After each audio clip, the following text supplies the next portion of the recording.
నమస్తే, good morning. సవాళ్ళ రాజకీయం part 2. రాజీనామాకు సిద్ధం అంటుండు జూపల్లి.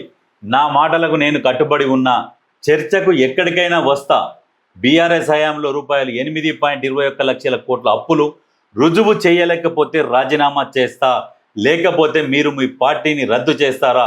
కేసీఆర్, కేటీఆర్, హరీష్ రావులకు మంత్రి జూపల్లి సవాల్ స్పీడ్ పోస్ట్ ద్వారా సీల్డ్ కవర్లో లేఖ రాసిండు. లేఖ రాస్తే ఇక్కడ హరీష్ రావు ఏం మాట్లాడుతున్నాడు అంటే, ఖబర్దార్ జూపల్లి, చీము నెత్తురు ఉంటే రాజీనామా చేయాలి. బీఆర్ఎస్ చేసిన అప్పు 4 లక్షల కోట్లే. మొన్న సవాలు విసిరి తోక ముడిచారు. ఇప్పుడు వాట్సాప్లో లేఖ పంపారు. ముందు నన్ను, కేటీఆర్ను చర్చకు రమ్మన్నారు, ఇప్పుడు కేసీఆర్ రావాలంటున్నారు మాజీ మంత్రి హరీష్ రావు సెటైర్లు. గతంలో కాగ్ కూడా రిపోర్ట్ ఇచ్చింది. 8.5 లక్షల కోట్ల అప్పు చేసిర్రు తెలంగాణ ప్రభుత్వం అని చెప్పేసి.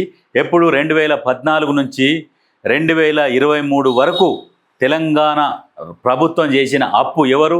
కేసీఆర్ ఉన్నప్పుడు చేసిన అప్పు కాగ్ నివేదికలో క్లియర్గా చెప్పింది. చెప్పినాక అప్పుడు సప్పుడు చేయలే. కాగ్ రిపోర్ట్ ఇచ్చినప్పుడు నోరు మెదపలే, నోరు తెరవలే.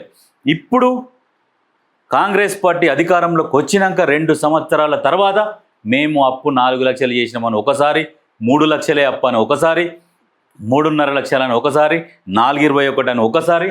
వీళ్ళకే క్లారిటీ లేదు. వాస్తవానికి అప్పు 8.5 లక్షల కోట్ల అప్పు. దాన్ని బహిరంగంగా క్లియర్గా చెప్పారు. ఎక్కడ మీకు చూపిస్తాను. మీ అప్పులు బకాయిలు లెక్క అక్షరాల 8,21,651 కోట్లు అని చెప్పేసి అన్ని రుజువులు, రికార్డులు ఉన్నాయి. డిప్యూటీ సీఎం భట్టి గారు కూడా క్లియర్గా చెప్తున్నారు, ఆధారాలతో సహా చూపిస్తున్నారు.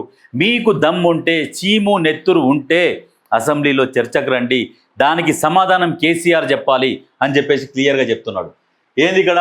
అప్పులపై, సింగరేణిపై ప్రతిపక్ష నేతగా కేసీఆర్ స్వయంగా అసెంబ్లీకి వచ్చి సమాధానం చెప్పాలి. కాంగ్రెస్ సర్కార్ వచ్చాక చేసిన అప్పులు 1.77 లక్షల కోట్లు. బీఆర్ఎస్ అప్పులకు 2.08 లక్షల కోట్ల కిస్తీలు, వడ్డీలు కట్టినం. డెట్ రీస్ట్రక్చరింగ్తో ఖజానాకు 22.142 కోట్ల ఆదా చేసిన అప్పులపై హరీష్, కేటీఆర్ పచ్చి అబద్ధాలు మాట్లాడుతున్నారు. 1.142 టెండర్లలో 2,000 కోట్ల అవినీతి ఎట్లా జరుగుతుందని ప్రశ్న. అంటే 1,142 కోట్ల టెండర్లలో 2,000 కోట్ల అవినీతి అని చెప్పేసి ఈ ప్రతిపక్షాలు కేటీఆర్ అండ్ హరీష్ రావు ఎట్లా ఉన్నారు అంటే, ప్రతిదీ అబద్ధం, అబద్ధాన్ని గట్టిగా చెప్తున్నారు. గట్టిగా చెప్పడం వల్ల ఏమైందంటే పదే పదే అబద్ధాన్ని చెప్పుకుంటూ పోతే అది నిజమైపోతుందేమో అన్న ఒక అపోహల ఆలోచనతోని మాట్లాడుతున్నారు. ఇక్కడ టెండర్లు ఉన్నదే 1,142, అంటే 1,142 కోట్లు అయితే 2,000 కోట్ల అవినీతి అని చెప్పేసి నోటికి వచ్చినట్టు మాట్లాడుతున్నారు. గతంలో కూడా ముఖ్యమంత్రి గారు కూడా క్లియర్గా చెప్పిండు, నెలకు 6,500 కోట్లు మిత్తి కడుతున్నాం గత ప్రభుత్వం చేసిన అప్పులకు గాను అని చెప్పేసి క్లియర్గా చెప్పి, ఇక్కడ కూడా క్లియర్గా చెప్పిండు. ఏంది? 2.08 లక్షల కోట్ల కిస్తీలు. ఇంత ఘనము గత ప్రభుత్వం చేసిన అప్పులకు కడుతుంటే కిస్తీలు, ఇప్పుడు మేము చేసింది 4 లక్షల కోట్లే. మిగులు బడ్జెట్ ఉన్న రాష్ట్రాన్ని తీసుకుపోయి 8.5 లక్షల కోట్ల అప్పు, మళ్ళా మిగులు బడ్జెట్ 1,50,000 కోట్లు ఉంటే మొత్తం దాదాపు 10 లక్షల కోట్లు తెలంగాణ నెత్తిన పెట్టి ఈరోజు మాట్లాడుతున్నారంటే నిజంగా తెలంగాణ ప్రజలు చేసిన మరి ఏమైనా పాపం చేసిరా తెలంగాణ ప్రజలు? ఎందుకు మరి ఈ తెలంగాణ ప్రజల మీద ఇంత అప్పు మోపిపోయిర్రు అనే ఒక బాధ కూడా ఉంటుంది. బాధ అనిపిస్తుంది నిజంగా వాస్తవానికి. ఎందుకంటే మిగులు బడ్జెట్ ఉన్న రాష్ట్రం, ప్రజలకు ఏం తెలుస్తుంది పాపం? ప్రజలు పాలకులు కాదు కదా, పాలకులను ఎన్నుకున్నారు. సరే మంచి చేస్తారో ఏమని మోసపోయారు. మన తెలంగాణ, మనని మనం పరిపాలించుకుందాం అనే ఆ జిత్తుల మారి మాటలు విని ప్రజలు పట్టం కట్టిరు.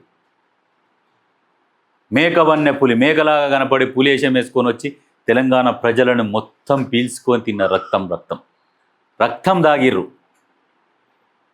అయినా కానీ మళ్ళీ ప్రజలలోకి రావాలి, మళ్ళీ ఆవుతోలు కప్పుకొని వస్తున్న పులి. ఎందుకంటే మళ్ళీ వచ్చి ఆ రక్తానికి అలవాటు పడ్డాయి. తెలంగాణ ప్రజల రక్త మాంసాలకు అలవాటు పడి ఆ దొరల కుటుంబం మళ్ళీ ప్రజలలోకి ఆవుతోలు కప్పుకొని వస్తున్నది. ప్రజల్లారా జాగ్రత్తగా ఉండండి. ఇప్పటికి కూడా తెలంగాణ ఆర్థిక పరిస్థితి విచ్ఛిన్నం అయిపోయింది. ఒక మంచిగా ఆర్థిక పరిస్థితి బాగుంటే ఇవాళ సంక్షేమ పథకాలు, ఉచిత పథకాలు అన్నీ మంచిగా ఎలాంటి ఇబ్బంది లేకుండా ప్రజలకు అన్నీ అందేటివి. అక్కడ ప్రభుత్వ భూములు అమ్ముకున్నారు, ఇటు అప్పులు చేసినారు, మిగులు బడ్జెట్ మింగిర్రు, ఇంకా ఏముంటవి ప్రభుత్వ భూములు అన్నీ ఎక్కడికక్కడ దోసుక తిన్నరాళ్ళు. ఈ అప్పులు ఒక్కటే మీది కనబడుతున్నాయి, ప్రభుత్వ ఆస్తులు కనుమరుగైపోయినాయి.